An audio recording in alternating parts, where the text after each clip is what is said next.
Salut, c'est Julien. Dans cette vidéo, j'aimerais te partager mes 10 conseils si je devais repartir de zéro demain. Donc, on est parti. Et d'ailleurs, si tu souhaites aller plus loin, tu as en description mon programme Freelance Academy qui te permet de voir toutes les stratégies que tu peux mettre en place pour avoir une activité qui est bien plus rentable que la majorité des freelances.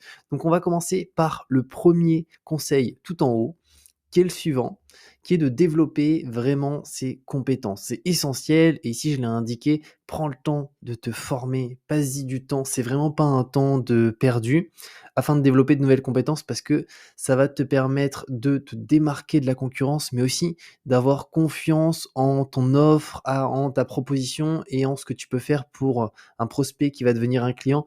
Donc ça, c'est hyper important. Développer ses compétences, souvent on le néglige, mais c'est réellement le pourquoi une entreprise fait appel à un freelance. C'est pour des compétences, c'est pour une expertise bien précise, donc il faut y passer du temps. Donc ça, constamment se remettre à jour, toujours essayer de faire en sorte d'être, au meilleur niveau à ce niveau-là. Ensuite, en deuxième point, faire des devis précis. Alors ça, j'ai perdu, pas mal de prospects à cause de ça, à cause de devis qui étaient vraiment pas précis et donc le prospect ne savait pas trop ce qu'il payait, il trouvait ça un peu trop cher parce que le devis, il y avait 2-3 lignes et donc du coup, assure-toi de préparer des devis précis et détaillés pour tes prospects en incluant tous les coûts associés à ton travail. Donc il vaut mieux avoir des devis trop longs, où il y a trop de lignes, plutôt que des devis où il y a, trop peu de lignes. En fait, ça va être, encore une fois, un peu la valeur perçue. Si imaginons, le devis, il est à 4 000 €, il y a une ligne, et bah, c'est un peu compliqué pour le prospect de se dire, «Ouais, ça vaut 4 000 €». À l'inverse, si, le, devis, on a une partie 1, une partie 2, une partie 3, une partie 4, une partie 5 avec à l'intérieur les différentes choses qui vont être réalisées, là, directement, la valeur perçue est beaucoup plus importante. Donc ça, c'est vraiment nécessaire. En troisième point, établir des limites claires avec tes clients. Alors j'ai fait cette erreur, personnellement où, j'avais pas trop de limites donc, je travaillais, samedi soir pour le client s'il m'envoyait un message à 18 h le samedi et ça, plus jamais. Donc je te conseille vraiment de te fixer des limites claires avec tes clients en ce qui concerne les délais de paiement et aussi les modifications de travail et même la période du travail pour le client. Donc, premièrement, les délais de paiement, bah, essayez toujours d'avoir alors ça va dépendre si tu passes par des plateformes, si tu es en prospection, active, mais de manière générale, toujours avoir un acompte, donc ne pas travailler si, clairement il y a pas d'acompte. En deuxième point, faire aussi en sorte que si tu as des retards, tu peux mettre des pénalités, de retard de paiement, donc ça, c'est une possibilité, hein, il faut juste l'indiquer sur ces devis qui vont être, signés. Comme ça, s'il y a un retard, bah, le client aura tout simplement une pénalité et ça l'oblige, en voyant ça dans le devis, à ne pas avoir de retard, tout simplement. Et ensuite, les modifications de travail aussi, il faut que ça soit clair dès le début par rapport à tes prestations et que le client sache exactement dans le devis combien il peut y avoir de modifications. Est-ce que les modifications concernent la totalité du projet et la totalité des choses réalisées ou au contraire une petite partie des éléments réalisés? En quatrième point, négocier ses tarifs. Ça aussi, il faut vraiment ne pas hésiter à le faire. J'ai, longtemps jamais négocié des tarifs pour des clients que j'avais depuis pas mal de temps, mais en fait, ces clients-là sont satisfaits si on les a depuis longtemps. Donc il faut pas hésiter à leur dire: «Bah, vous savez quoi? Là, ça fait quelques mois, moi, mon niveau d'expertise, il a évolué, je vous accompagne encore mieux qu'avant, donc mes tarifs augmentent, légèrement parce que, bah, tout simplement, mon expertise a augmenté à ce niveau-là». Encore une fois, c'est une question de valeur perçue, donc si ton client, tu l'as depuis pas mal de temps et qu'il voit que tout se passe bien et que le travail est de mieux en mieux fait, les rendus sont encore plus propres qu'avant, pour le coup, augmenter ses tarifs, c'est pas déconnant. Alors tu vas pas faire du x2, mais tu peux augmenter de 5 et 5 ça paraît ridicule, mais quand tu as 7-8 clients, bah 5 sur 7-8 clients, c'est quand même pas mal à la fin du mois. Donc ça, c'est un élément vraiment que je t'invite à prendre en considération.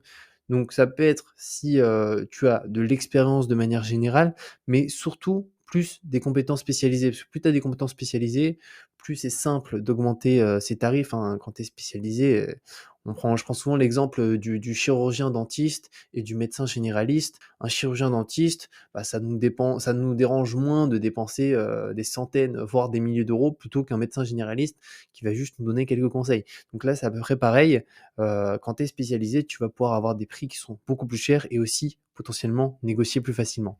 En cinquième point, Faire des économies en freelance, alors là, vraiment, pour tous les freelances, hein, peu importe son activité, c'est hyper important parce qu'on peut avoir des moments de mou. Au-delà de ça, on peut avoir des périodes un peu plus creuses, si on perd un client ou même, pendant l'été, hein, il y a certains contrats de freelance qui vont durer 10 mois et en juillet, août, les entreprises sont fermées, donc ils coupent les contrats. Donc à ce niveau-là, il faut le prévoir, avoir fait des économies pour, pallier à toute situation possible. C'est vraiment quelque chose que je t'invite à faire et qui est nécessaire, en fait. Même au niveau de ta charge mentale, ça va te permettre vraiment de pas être sous pression, tout le temps, quoi.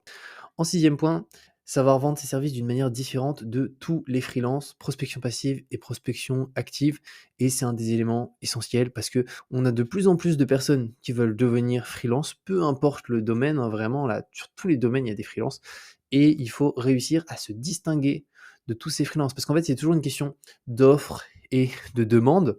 Donc, faut vraiment faire en sorte que, on se distingue des autres freelances, que ce soit en prospection passive. Donc prospection passive, c'est notamment via, les plateformes de freelance, mais aussi via les réseaux sociaux comme, LinkedIn qu'on va pouvoir utiliser et même d'autres réseaux comme Instagram, mais, en prospection active aussi. C'est-à-dire, se distinguer sur les approches, comment on approche des prospects et à ce niveau-là, vraiment, c'est vraiment sur ces points précis qu'on peut faire une grosse différence et générer, tout simplement beaucoup plus d'argent que, la majorité des freelances et d'ailleurs, c'est ça qu'on voit concrètement en grande partie quand même dans le programme Freelance Academy, même si on voit plein d'autres choses sur la gestion de son entreprise, la fiscalité, c'est très complet. Comme je t'ai dit, je te mettrai un lien en description, mais la prospection, c'est le nerf de la guerre dans une activité de freelance pour très bien en vivre. Ensuite, en septième point, gérer son temps efficacement.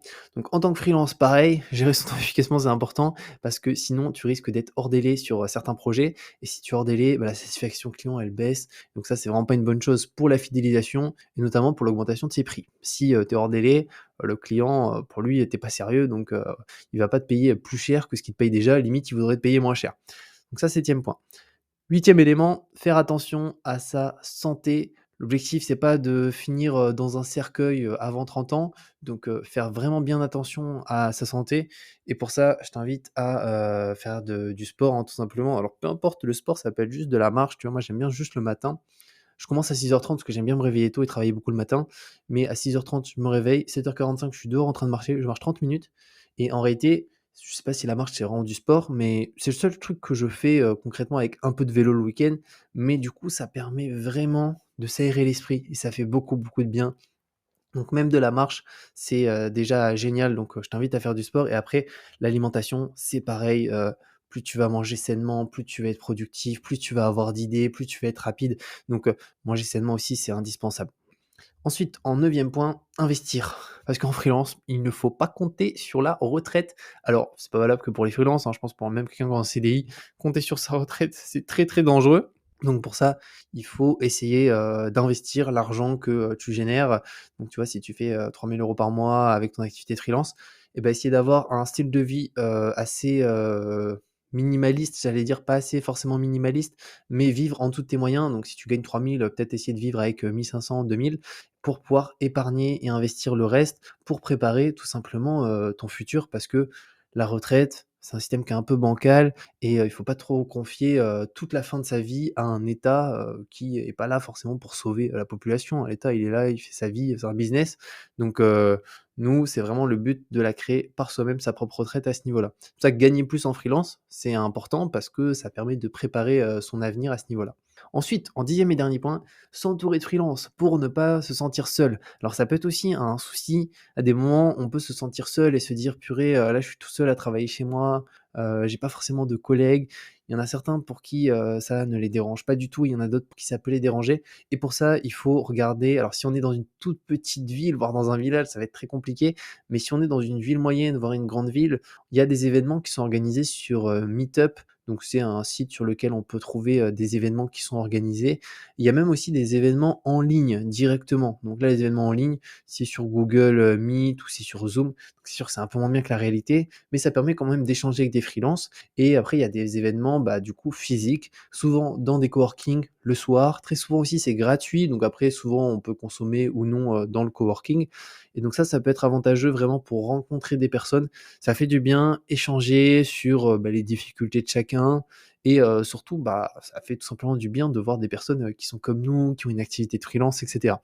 Donc voilà par rapport à ces 10 conseils vraiment qui sont pour moi les plus importants que je prendrais en considération si je devais, repartir de zéro donc vraiment, sans rien. Et je t'invite voilà à bien les regarder si tu souhaites développer une activité de freelance, qui fonctionne.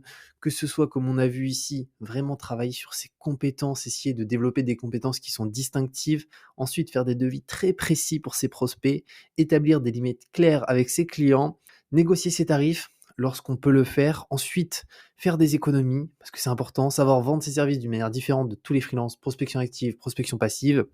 Ensuite, on avait vu gérer son temps efficacement, faire attention à sa santé, investir, s'entourer de freelance pour ne pas se sentir seul. Donc j'espère que cette vidéo t'a plu. N'hésite pas si tu as des questions à les poser directement en commentaire. Je te répondrai dès que je vois ton commentaire. Je te dis à très bientôt pour de nouvelles vidéos. Tu as, comme je t'ai dit, le programme Freelance Academy en description pour aller beaucoup plus loin. Prends soin de toi et à bientôt.